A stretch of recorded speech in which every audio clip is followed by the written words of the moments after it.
হেপাহৰ ভোগালী বিহুলৈ পদূলিমুখত মাত্ৰ কেইটামান দিন বাকী। ইংৰাজী নৱবৰ্ষক আদৰাৰ সমান্তৰালভাৱে ৰাজ্যৰ বিভিন্ন প্ৰান্তত ভোগালীক আদৰিবলৈ সাজু হৈ পৰিছে ৰাজ্যবাসী।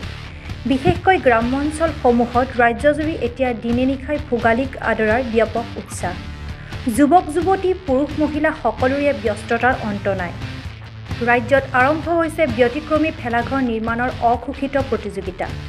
ৰাজ্যৰ সমান্তৰালভাৱে হেপাহৰ ভোগালীক আদৰিবলৈ দিনে নিশাই ব্যস্ত ভেলাঘৰত চহা জীৱনৰ প্ৰতিচ্ছবি প্ৰতিফলিত কৰি তুলিবলৈ ওদালগুৰিৰ টংলাৰ পানেৰীত হিন্দু মুছলমানৰ ভেদভাৱ নাৰাখি হিন্দু মুছলমানবোধ সকলো ওলাই সম্প্ৰীতিৰ নিদৰ্শন দাঙি ধৰি মিলাপ্ৰীতিৰ এনাজৰীডাল মজবুত কৰিবলৈ হিন্দু মুছলমানে পৰম্পৰাগতভাৱে সাজিব ধৰিছে এটা দুমহলীয়া ভেলাঘৰ ৰকেট আৰু গাড়ী। পানেৰীত হিন্দু মুছলমানে অসমীয়াৰ পৰম্পৰা ধৰি ৰখাৰ লগতে সম্প্ৰীতিৰ এনাজৰী কটকটীয়া কৰি তুলিবলৈ কেইগৰাকীমান যুৱকৰ প্ৰচেষ্টা এয়া। ভোগালীক আদৰিবলৈ দিনে নিশাই এনেদৰে ওলাই আহি আনন্দত মতলীয়া হৈ নাচি বাগি পুৰুষ মহিলা যুৱক যুৱতী সকলো ভেলাঘৰ বনোৱাত ব্যস্ত হৈ পৰিছে।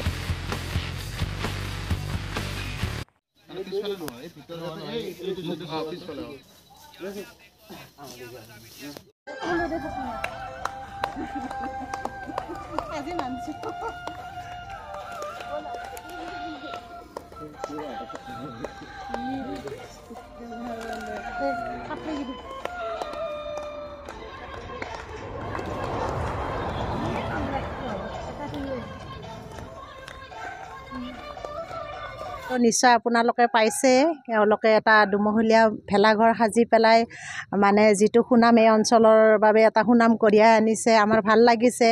আমাৰ এই ঠাইখিনি তাৰমানে কি হয়, বিহু অহাৰ মানে ঠিক জানুৱাৰী নপৰাৰ পৰাই কি হয়, ডিচেম্বৰ মাহৰ পৰা এটা সুন্দৰ পৰিৱেশে মানে গঠন লৈ উঠে আৰু ইমান তেওঁলোকৰ ফূৰ্তি ল'ৰাবিলাকৰ মানে ময়ো কেতিয়াবা কাম বনেৰে সিহঁতক চাই থাকোঁ, ভাল লাগে আৰু যিটো আমাৰ পৰম্পৰা ধৰক এই মাঘ বিহু, বহাগ বিহু, কাতি বিহু, কিন্তু আমাৰ চবচে ডাঙৰ হৈছে এই ভোগালী বিহুটো।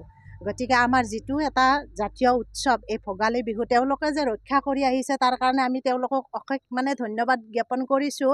তাৰ লগতে আমি আগলৈ যাতে তেওঁলোকে আৰু এনেকুৱাকৈ সুন্দৰ কিছুমান মানে ভাল আদৰ্শ পৰিদৰ্শন কৰি পেলাই আমাৰ নতুন উঠি অহা যুৱ প্ৰজন্মক মানে ভাল ৰাস্তা দেখুৱাব পাৰে আৰু আমাৰ অঞ্চললৈ গৌৰৱ কঢ়িয়াই আনে, সেইটোৱে বিচাৰিছোঁ।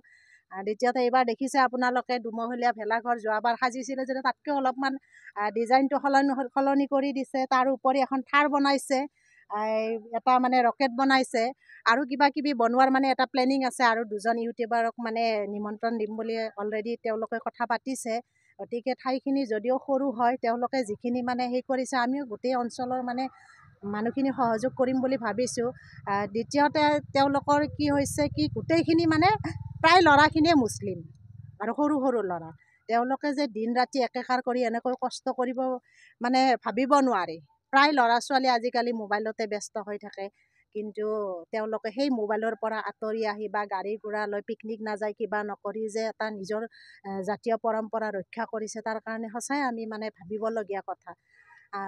আৰু বিশেষ তেনেকৈ নাই, তথাপি কৈছোঁ আৰু আগলৈ যাতে আমাৰ যে এতিয়া চাওক যেতিয়া মানে দেখি আছে কিমান কি নিউজবিলাক আপোনালোকে নিশ্চয় মানে পায়ে আছে যে মাৰ্ডাৰ কিবা কিবি, কিন্তু আমাৰ যেতিয়া পৃথিৱীত মানে কি হয় অধৰ্মবিলাক যেতিয়া আমাৰ বাঢ়ি যায়, অত্যাচাৰবিলাক যেতিয়া বাঢ়ি যায় তেতিয়া কি হয় মানে এই ধৰ্মৰ প্ৰতিষ্ঠা কৰিবলৈ আমাৰ একোজন ঈশ্বৰ প্ৰেৰিত মানে দূতস্বৰূপ যেনেকুৱা শংকৰদেৱ, যীশু খ্ৰীষ্ট তেনেকুৱা মানে কি হয় মানে পৃথিৱীত মানে মানৱ মানে জন্ম হয় আৰু তেওঁলোকে কি কৰে আমাৰ নতুনকৈ ধৰ্ম প্ৰতিষ্ঠা মানে কৰে। ইয়াৰ লগতে মই এইটোৱে ক'ব বিচাৰোঁ যে শংকৰদেৱ মাধৱদেৱে যিটো তাৰমানে ধৰ্ম প্ৰতিষ্ঠা কৰি আমাৰ হিন্দু মুছলিম শিখ খ্ৰীষ্টান গোটেইখিনিক যিটো একতাৰ এনাজৰীৰে বান্ধিছে, সেই একতাৰ এনাজৰীটো মাজত যদিও বিলুপ্ত হৈ গৈছিল, এতিয়া লাহে লাহে এই যুৱ প্ৰজন্মই জানে সেই এনাজৰীটো জানে মানে এনাজৰীৰ হেৰিতে মানে লৈ যাবলৈ মানে বিচাৰিছে আৰু